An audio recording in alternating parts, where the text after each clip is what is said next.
예전에 영조께서는 엄청 검소하게 드셔서 장수하는데 비결이었다 뭐 이런 얘기도 있고, 세종께서는 저처럼 엄청 고기를 좋아하셔서 돌아가시면서 아버지께서 나 죽었다고 슬퍼서 울고 고기 안 먹게 하면 안 된다고 밥 잘 먹이라고 이런 얘기를 하셨다라고 하는 왕도 있었는데, 중국의 황제들은 식탁이 어땠어요? 뭐 엄청 화려했다고 볼 수 있는 거죠. 오늘날의 미각이나 영양학적인 측면보다도 황제 개념이라는 것은 하늘과 땅과 인간의 심지어는 시간과 우주적 질서까지 지배하는 자가 황제인 거예요.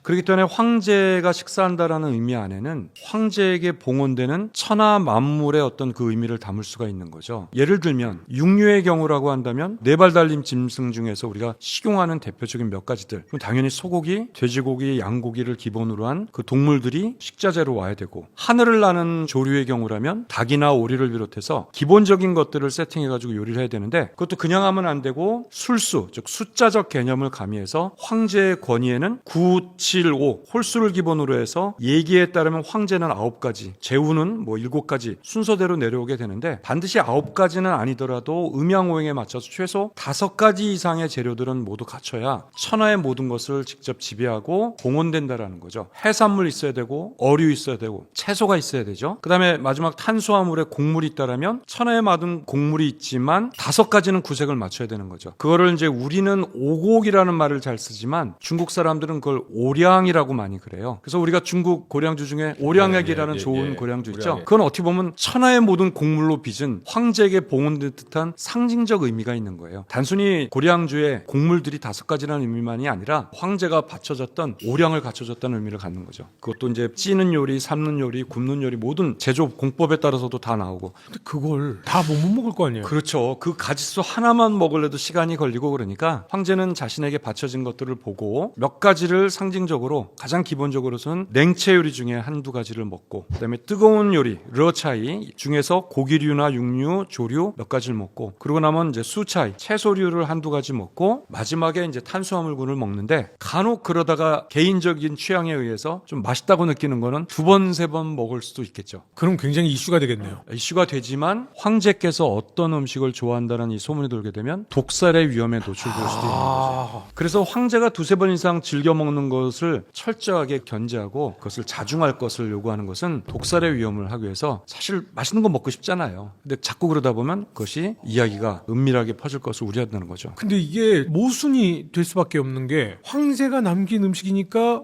너무나도 감사하게 남은 음식을 먹을 수도 있고, 어디 감히 황제가 손댔던 음식을 먹어, 그러니 싹 다 폐기해버려야 될 수도 있고, 다 말이 맞는 것 같은데 어떻게 했었어요?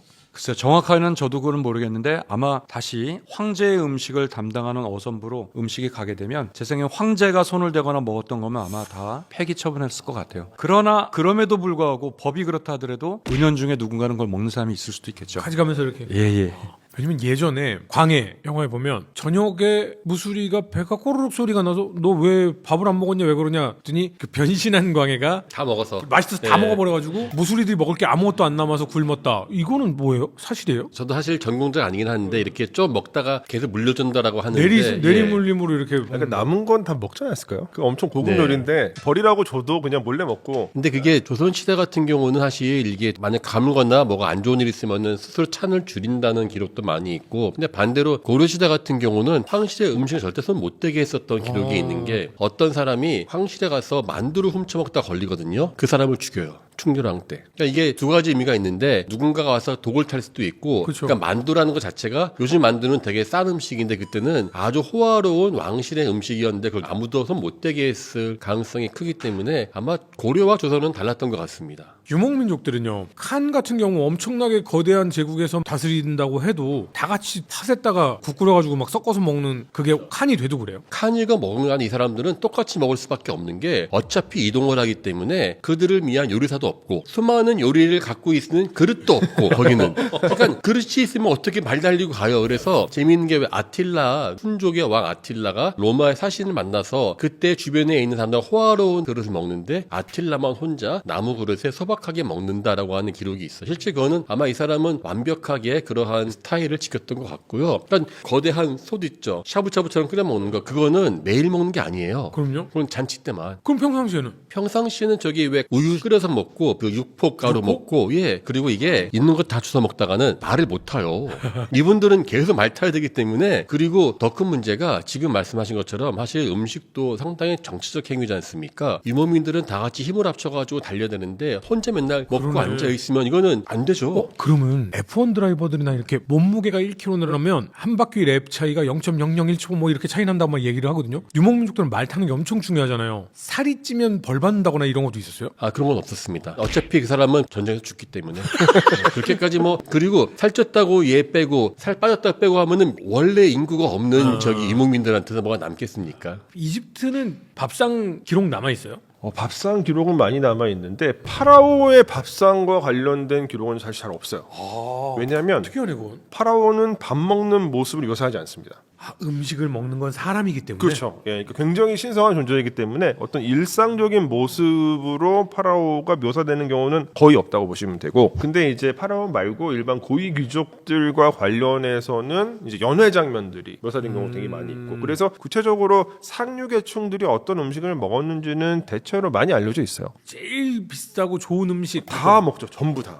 약간 먹을 수 중국의 있는 황제하고 거죠. 비슷하네. 맞아, 비슷해요. 그러니까 뭐 예컨대 소고기는 사실 정말 고급 고기였었고요. 가금류를 주로 많이 먹고, 그다음에 이제 탄수화물의 어떤 비중이 되게 높았어요. 빵이라든가 혹은 이제 빵에다가 달달한 어떤 대추야자나 이런 것들을 섞어가지고 만든 케이크 종류들, 그리고 맥주를 또 많이 먹죠. 중국 황제하고 다르게 해산물을 안 먹네요. 해산물은 나일강에서 잡히는 이제 생선들 같은 경우는 대체로 낮은 계층의 사람들이 단백질을 보충하는 수단이었습니다. 그러니까 약간은 천한 음식이라고 하는 인식이 있었던 것 같아요. 사실 제가 갑자기 뭐 해산물이 떠오르는데 우리나라 요즘에 K푸드가 유행하잖아요. 우리나라 최초의 K푸드는 뭘까 하면은 가장 많이 떠오르는 게 인삼을 떠올리잖아요. 그렇죠. 최근에 제가 요즘에 좀 뭐 하고 있는 게 있는데 가장 최초의 음식물은 다시마였어요. 다시마가 그렇게 인기 있어가지고 다시마가 지금은 다 먹지만 옛날에는 동해 찬 데서만 나거든요. 함흥까지만 딱 다시마가 나요. 그 다시마를 얻기 위해서 고구려가 옥저를 정복하는데 옥저인들이 쉽게 말하면 셔틀하죠. 뒤로 나르게 하는 게 물고기, 소금, 그 다음에 다시마를 나르게 하거든요. 이게 맥포라고 기록되어 있는데 나중에 당나라에서 그걸 아주 귀하게 약으로 써요. 에드워드 시아퍼가 쓴 사마르칸트의 황금복서라는 책 보면 거기에 당나라 황실에 들어가는 거 보면은 다시마 얘기 이렇게 많이 나오는데 얼마나 맛있는지 줄줄이 꼬아서 물에 풀면은 뭐 쫀득쫀득하고 그게 다 써 있어요. 왜 좋아하냐면은 아요딘 때문에. 아요딘이 뭐야? 약이야 약. 요오드. 요오드. 요즘에는 아이도드라고 하죠. 우리는 요오드. 요오드. 방송 용어로는 아이오딘인데 그래서 갑상선 질환이 있으면은 이거를 먹어야 된다. 방사능 피폭됐을 때 먹으면 그렇죠. 그래서 이게 재미있는 게 나중에 일본도 발해 사신이 일본 노도반도로 가는데 거기부터 홋카이도까지가 또 이 다시마 그 코스 다시마 진상하죠. 그 다음에 고려인들이 소련 가죠. 고려인들이 그걸 전해요. 다시마를. 그래서 체르노빌 있고 난 다음에 그렇게 알게 모르게 그 통조림이 많이 찾았어요. 그 한국 라면 중에는 다시마 들어가는 것도 있잖아요. 그런 거 좀 PPL 들어오면 전 세계에서요 요오드 흡수가 한국 사람이 이렇게 돼 있어요. 김 다시마를 많이 근데 먹어. 이게요 김하고 다시마랑 미역이 비교가 안 되는 게 김의 100배, 미역의 10배가 다시마랍니다. 근데 미역은 다시마 먹는 거에 20배만큼 퍼먹어요. 미역국을 얼마나 먹어야 되는지.